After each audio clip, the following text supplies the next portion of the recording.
नमस्ते विद्यार्थी मित्रों।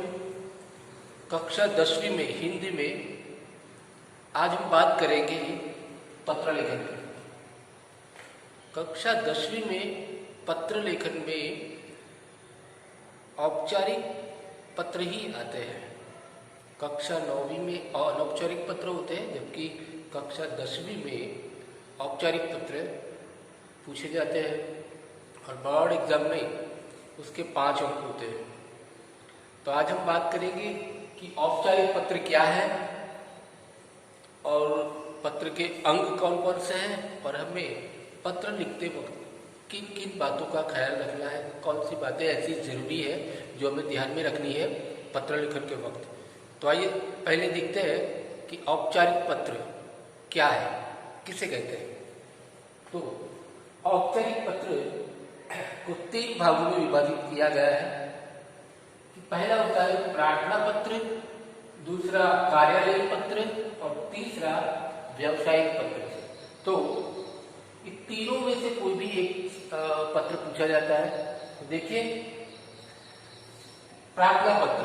प्रार्थना पत्र में क्या होता है, जिन पत्रों में निवेदन अथवा प्रार्थना की जाती है वे प्रार्थना पत्र कहलाते हैं। प्रार्थना पत्र में अवकाश, मान लो कि आप स्कूल में छुट्टी लेना चाहते हैं तो अपने प्रधानाचार्य को अवकाश हेतु पत्र लिखते हैं, तो इस तरह से वो भी एक प्रार्थना पत्र है। इसके बाद शिकायत है, कोई सुधार है, आवेदन आदि के लिए लिखे गए पत्र आते हैं। किसमें? प्रार्थना पत्र में। ये पत्र स्कूल के प्रधानाचार्य से लेकर किसी सरकारी विभाग के अधिकारी को भी लिखे जाते हैं। तो ये प्रार्थना पत्र है। कार्यालयीय पत्र की बात करें हम, तो जो पत्र कार्यालयीय कामकाज के लिए लिखे जाते हैं वे कार्यालयीय पत्र कहलाते हैं। ये सरकारी अफसरों या अधिकारियों, स्कूल और कॉलेज के प्रधानाध्यापकों और प्राचार्यों को लिखे जाते हैं। इन पत्रों में डाक अधीक्षक, समाचार पत्र के संपादक, परिवहन विभाग, थाना प्रभारी, स्कूल प्रधानाचार्य आदि को लिखे गए पत्र आते हैं, जिसमें हम ये जो कार्यालयीय पत्र जो होता है इसके अंतर्गत ये आते हैं। और होते हैं व्यावसायिक पत्र। तो व्यवसाय में सामान खरीदने और बेचने अथवा रुपयों के लेन देन के लिए जो पत्र लिखे जाते हैं वे व्यावसायिक पत्र कहलाते हैं। इन पत्रों में दुकानदार, प्रकाशक, व्यापारी, कंपनी आदि को लिखे गए पत्र आते हैं। तो ये औपचारिक पत्रों के प्रकार है। देखिए,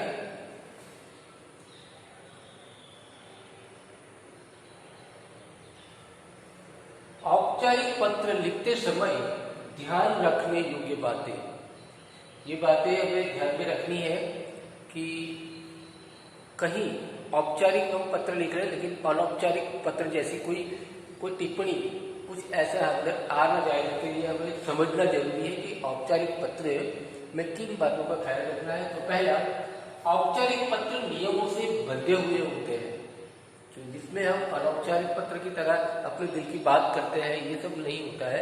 यह सीधी सपाट बात होती है। इस प्रकार के पत्रों में भाषा का प्रयोग ध्यानपूर्वक किया जाता है। इसमें आवश्यक बातों यानी कुशल मंगल समाचार आदि का उल्लेख नहीं होता है। मैं यहाँ कुशल हूँ, आप कैसे हैं, ये सब नहीं आएगा। पत्र का आरंभ और अंत प्रभावशाली होना चाहिए। पत्र की भाषा सरल, लेख स्पष्ट और सुंदर होना चाहिए। यदि आप कक्षा अथवा परीक्षा भवन से पत्र लिख रहे हैं तो कक्षा अथवा परीक्षा भवन अपने पता के स्थान पर क, ख, ग अपने नाम के स्थान पर लिखना चाहिए। अगर आप परीक्षा विभाग में लिख रहे हैं तो आप क्या करेंगे, नाम की जगह पर क, ख, ग लिखेंगे। पत्र पृष्ठ के बाईं ओर से हाशिए यानी मार्जिन लाइन के साथ मिलाकर लिखिए। लेफ्ट साइड पर लेफ्ट अलाइनमेंट हमें बना करके रखना है। पत्र को एक पृष्ठ में ही लिखने का प्रयास करना चाहिए ताकि तारतम्यता, लयबद्धता बनी रहे। एक ही पृष्ठ पर, एक ही पेज पर अगर हम लेटर लिखते हैं तो जो परीक्षक है उसको चेक करने में आसानी रहेगी और पूरा जो भाव है उसका वो एक बना रहे। अगर दूसरे पेज पर आधा पत्र लिखते हैं तो वो जो भाव जो चल रहा है, जो आप बात कर रहे हैं, तो उसकी लिंक टूट जाती है। तो इसलिए वो रिदम बनी रहे, इसके लिए जरूरी है कि पत्र एक ही पन्ने पर हम लिखें। प्रधानाचार्य को पत्र लिखते समय प्रेषक के स्थान पर अपना नाम, कक्षा और दिनांक लिखना चाहिए। भेजने वाले का नाम, तो उसमें अपना नाम, कक्षा और दिनांक को लिखना चाहिए।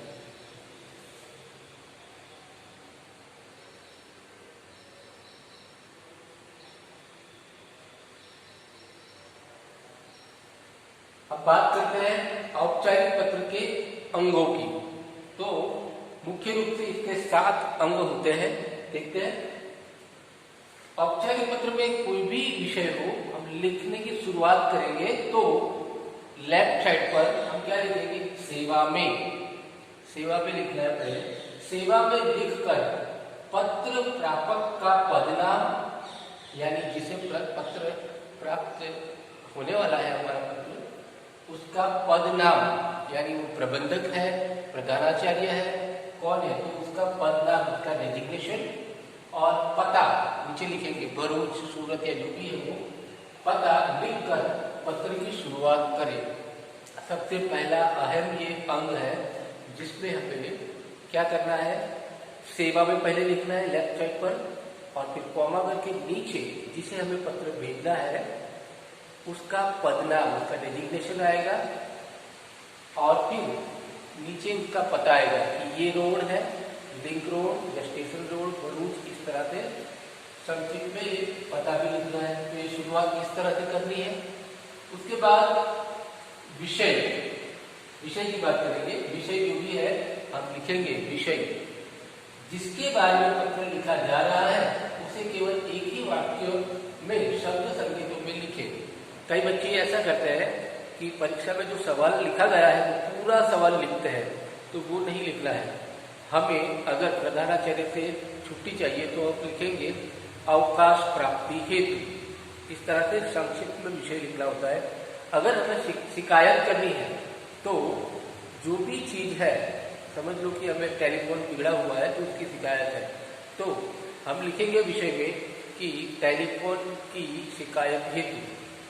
ठीक है, तो इस प्रकार संक्षिप्त में हमें अपना विषय लिखना है। पूरा सवाल जो प्रश्न पत्र में लिखा गया है वो नहीं लिखना है। इसके बाद संबोधन बहुत जरूरी है। जिसे पत्र लिखा जा रहा है उसे महोदय, महोदया, माननीय आदि शिष्टाचार पूर्ण, रिस्पेक्टेबल वर्ड, ऐसे शिष्टाचार पूर्ण शब्दों का प्रयोग करें। ये औपचारिक पत्र है जिसमें कई बच्चे ऐसा करते हैं कि वहाँ प्रिय लिख देते हैं, प्रिय प्रधानाचार्य या प्रिय प्रबंधक। तो ये नहीं करना है हमें, वहाँ प्रिय नहीं आएगा, पूज्य नहीं आएगा। सिर्फ ये इस तरह से ऑफिशियल जो संबोधन होते हैं वही हमें लिखने हैं, जैसे कि महोदय या फिर महोदया या माननीय, इस तरह के रिस्पेक्टेबल वर्ड को हम यूज करेंगे यहाँ पर संबोधन में। उसके बाद विषय वस्तु, इसे 2 अनुच्छेदों में लिखना चाहिए। मैं जो बॉडी है लेटर की, उसमें बताया कि 2 पैराग्राफ में लिखना है। पहला पैराग्राफ छोटा रहेगा जिसमें पहले अनुच्छेद में क्या करेंगे? सविनय निवेदन यह है कि, यहाँ से शुरुआत करेंगे पत्र की मैं बॉडी में उसको लिखने की शुरुआत करेंगे।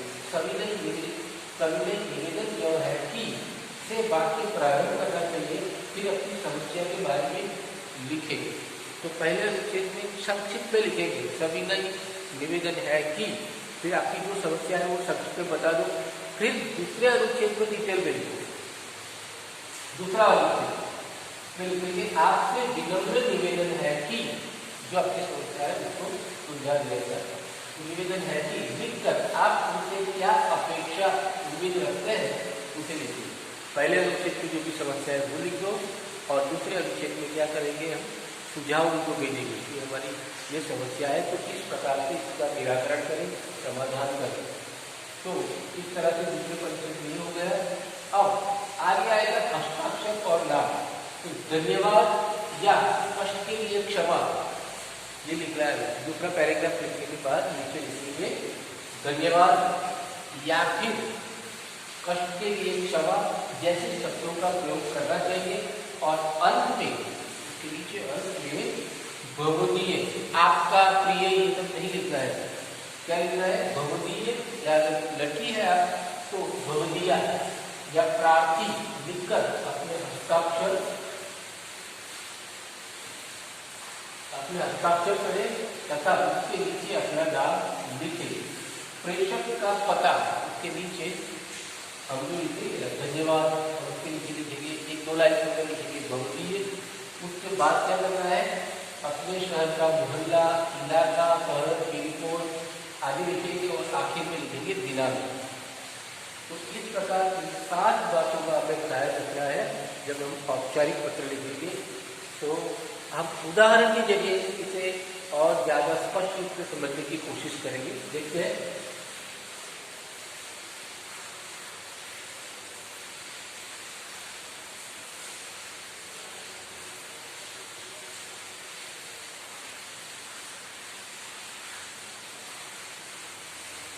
देखिए उदाहरण, प्रधानाचार्य को लिखेंगे प्रार्थना पत्र का प्रारूप। तो पहले सेवा में लिखा है कॉमा, फिर उसके बाद प्रधानाचार्य ने कहा था उसका पदनाम डेजिग्नेशन लिखेंगे। उसके बाद विद्यालय का नाम और पता, और फिर नीचे 2 लाइन शुरू करके लिखेंगे विषय, किसके लिए लिखा है, किस कारण से लिखा है, तो विषय लिखेंगे। उसके बाद 1-2 लाइन शुरू करके महोदय जी, फिर कॉमा, फिर 1-2 लाइन शुरू करके फिर पहला अनुच्छेद लिखेंगे कि सविनय निवेदन है कि, इस तरह से अपने जो भी बात अपनी दूर करेंगे। और फिर दूसरे अनुच्छेद में हम क्या चाहते हैं, पहले अनुच्छेद में समस्या है वो, और दूसरे में हम क्या चाहते हैं, क्या समाधान चाहते हैं वो लिखेंगे।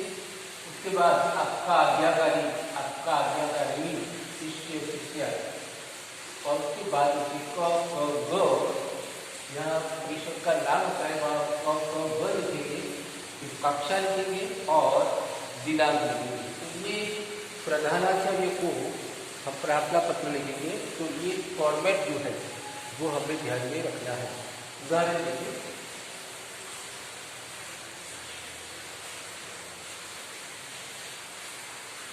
सवाल है दीदी या बहन की शादी पर अवकाश के लिए आवेदन पत्र या प्रार्थना पत्र लिखे।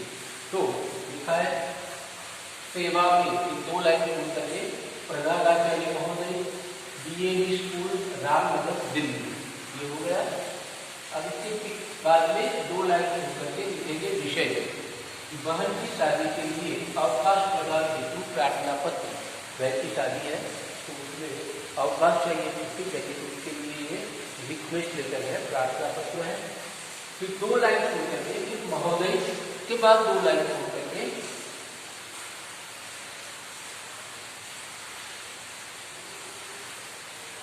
महोदय के बाद लिखा है सविनय निवेदन है कि मैं आपके विद्यालय के कक्षा 10वीं का विद्यार्थी हूँ। मेरे घर में मेरी बहन की शादी है जिसकी दिनांक 10/9/2018 और 11/9/2018 निश्चित हुई है। मैं अपने पिता का इकलौता पुत्र हूँ, अतः शादी में बहुत से कार्यों में मेरा होना अति आवश्यक है। इसी कारण मुझे 8/9/2018 से 12/9/2018 तक का अवकाश चाहिए। अतः अब ये पहला तरीका हो गया जिसमें जो समस्या है वो बताइए। अब दूसरा अनुच्छेद जिसमें हम अपनी बात करते हैं, अतः आपसे विनम्र निवेदन है कि आप मुझे अवकाश प्रदान करने की कृपा करें, इसके लिए मैं आपका आभारी रहूंगा। फिर 2 लाइन शुरू करके धन्यवाद, उसके बाद 2 लाइन शुरू करके आपका आज्ञाकारी शिष्य, नाम वादिन शर्मा। अगर सवाल के अंदर नाम लिखा गया है, आपका नाम ये है और आप इस तरह से लिखेंगे, तो सवाल में नाम है लिखा है तो वो नाम लिखेंगे। अगर सवाल के अंदर नाम नहीं लिखा है तो फिर हम यहाँ क.ख.ग लिखेंगे, कक्षा 10वीं, रोल नंबर ये, और फिर आखिर में दिनांक। तो इस प्रकार से प्रार्थना पत्र लिख सकते हैं। इसका प्रार्थना पत्र का प्रारूप इस तरह से होता है। तो आज हमने बात की कि पत्र लिखने के औपचारिक पत्र कैसे होते हैं, किस प्रकार के होते हैं। उसके बाद हमने बात की पत्र के अंगों की, और पत्र के अंग के आधार पर हमने उदाहरण देखा कि किस तरह से हम प्रार्थना पत्र प्रधानाचार्य को लिख सकते हैं। तो इस प्रकार और उदाहरण के साथ दूसरे वीडियो मिलेंगे। धन्यवाद।